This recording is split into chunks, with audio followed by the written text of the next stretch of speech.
Hello, everyone. Welcome to Feedstuffs 365, and we are back with our end of the week, weekend, early next week weather forecast with meteorologist Greg Soulje. Welcome, Greg. Great to have you with us today. Well, thank you, Sarah. Nice to be with you here on a finally Friday, Good Friday, and weather may not be so good for folks here as we have been talking about weeks gone by, but it is what it is out there, and that's just the nature of the beast sometimes this time of the year.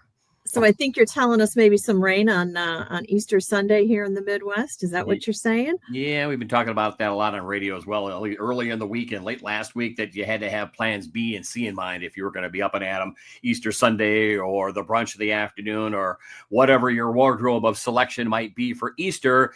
The rain gear, the poncho, the umbrella certainly will need to be in hand for many areas of the Southern Plains and Corn Belt areas, not only this weekend, but into next week as well. You know, there is that saying I've heard that if it rains on Easter Sunday, it's going to rain for the next 6 Sundays. You ever heard that one? I have heard that, and you know what? That may not be, just trying to calculate in my head the longer range stuff. That may not be off too far within a day or so going forward. I hate to let the cat out of the bag, but you can always get all that long range stuff, by the way, on This Week in Agribusiness and our monthly podcast as well. So, little change in the short term, the medium range, and all the longer range stuff. And again, check us out of this weekend's edition of This Week in Agribusiness. We'll take it through the 18th of May on the longer range stuff. And actually, we had an update. We just provided the forecast here that we did on Feedstuffs the middle part of the month on the show as well.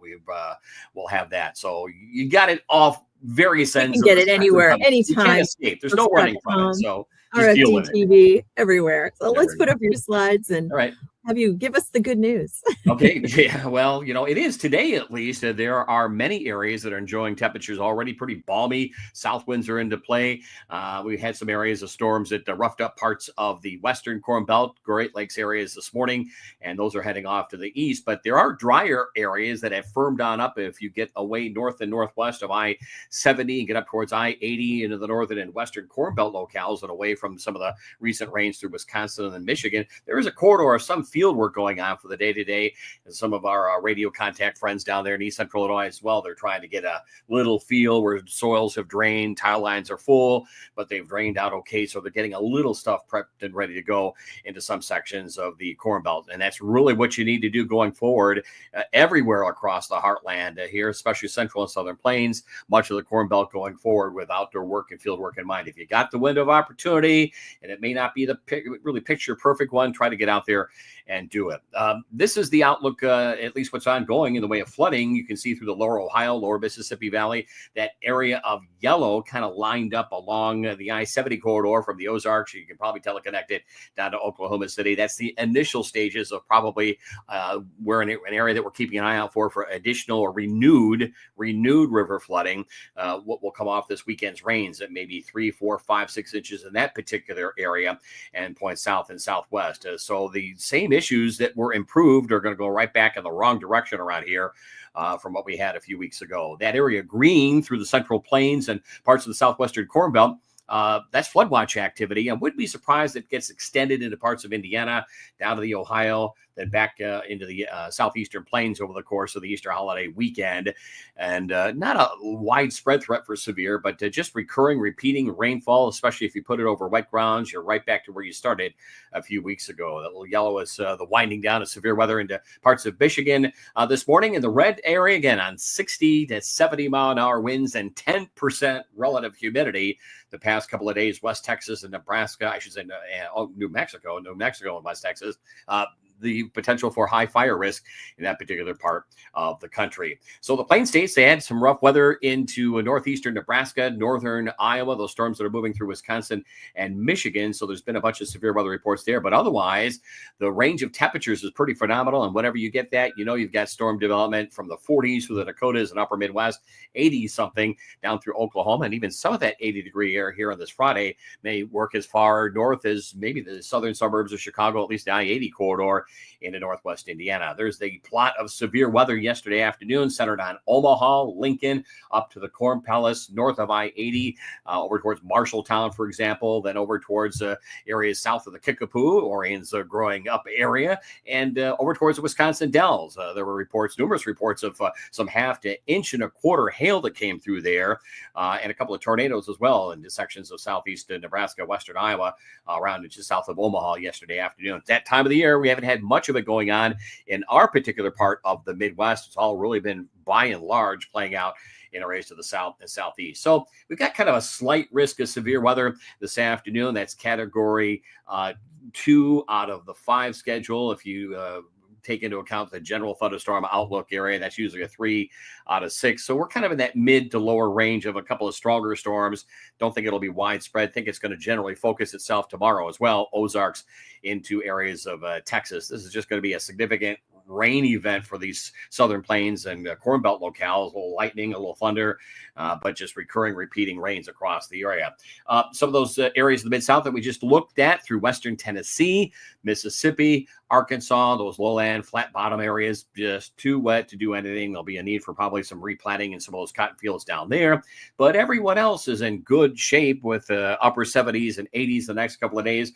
Good growing degree day units. And they've had recent rains over the southeastern states, the mid-Atlantic region. We'll take a look at that drought monitor. And there has been some improvement as well, even in the areas that were not subject to the recent flooding rainfall, of which plays out downstream here in the coming 3 to 5 days. Arkansas again. Again, it will back build into areas of southern and eastern Missouri.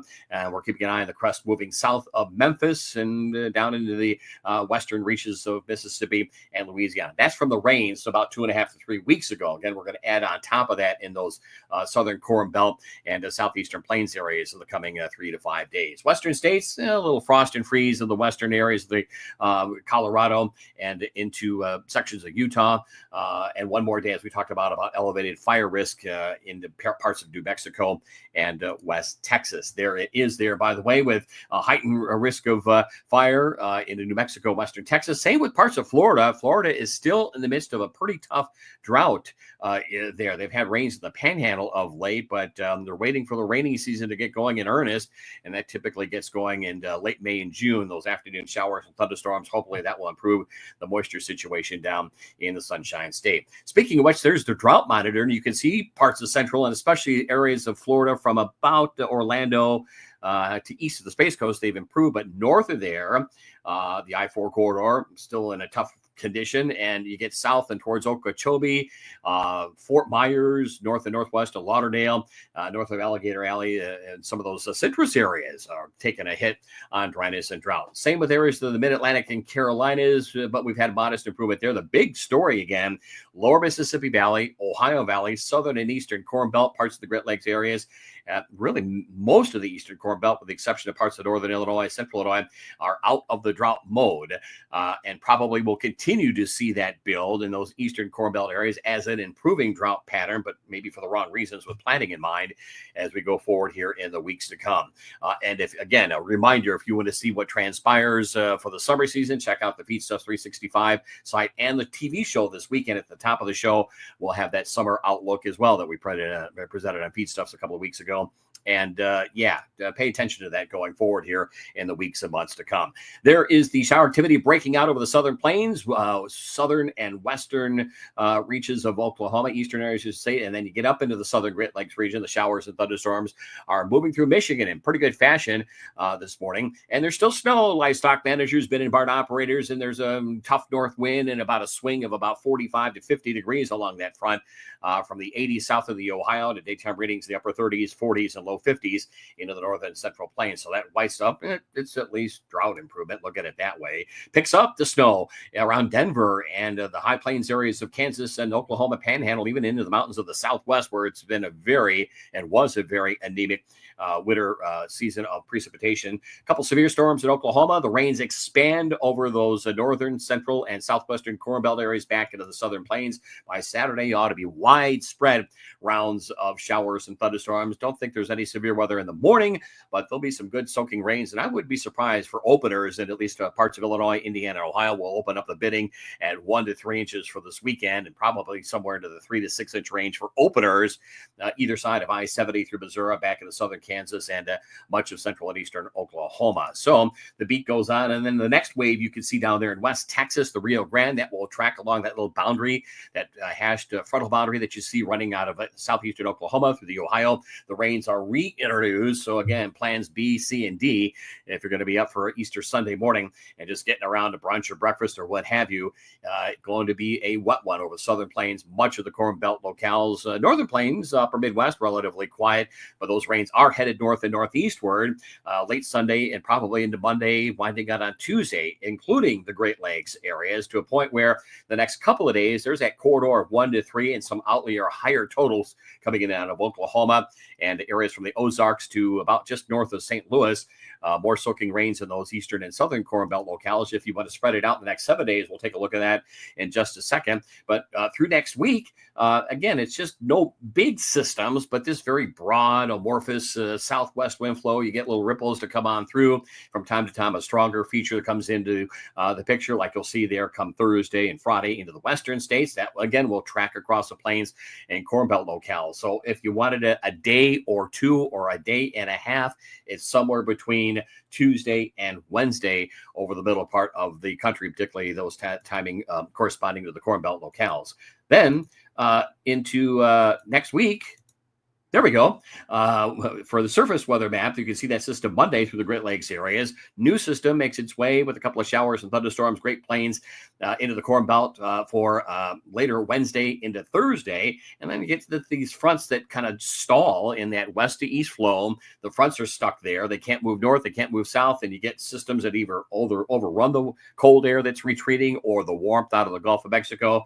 You get a disturbance that tracks along that boundary, and voila, you come up with rain. And there should be additional drought relief too for parts of the central plains, northwestern Corn Belt, and I think probably going forward even into the upper Midwest. So here are the headlines going into next week and probably late next week as well. This is a probably 2, 3, maybe 4 week spell. We'll have the details on the show of some problematic conditions with getting a good run and rally with field work and planting operations. Mike Pearson had asked if this is going to be enough to maybe impact markets.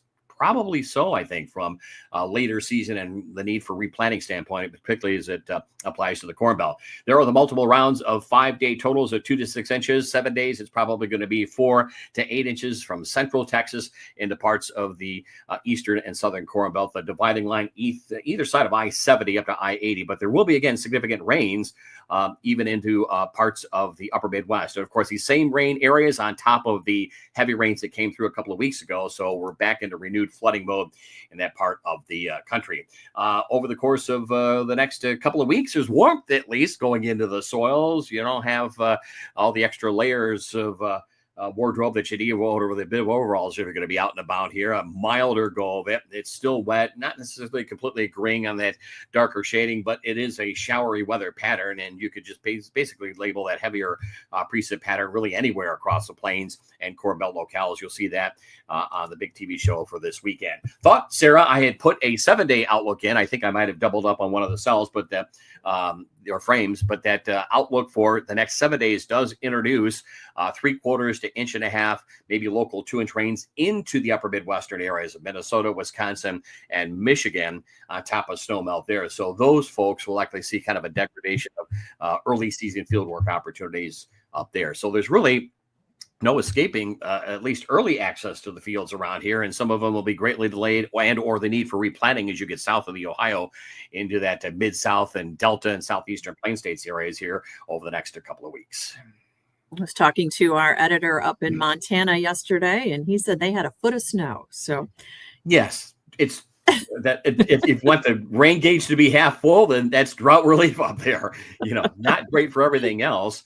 And they're still not done. You'll see it on this weekend's TV show. We still slap the snow label at times up through the higher elevations of Montana, southern Canadian Prairie, and north of, let's say, Sault Ste. Marie, which even for those folks getting into May is late for snow into southern Canada, but not Arctic air, but just no shortages. We have wound out of La Nina. We're into this neutral state, and we think getting slowly with time into an El Nino setup. And so the beat goes on. Yeah. Do what you can. If you know you're ready to go and it's not the picture perfect setup, by all means, go out there and get it done.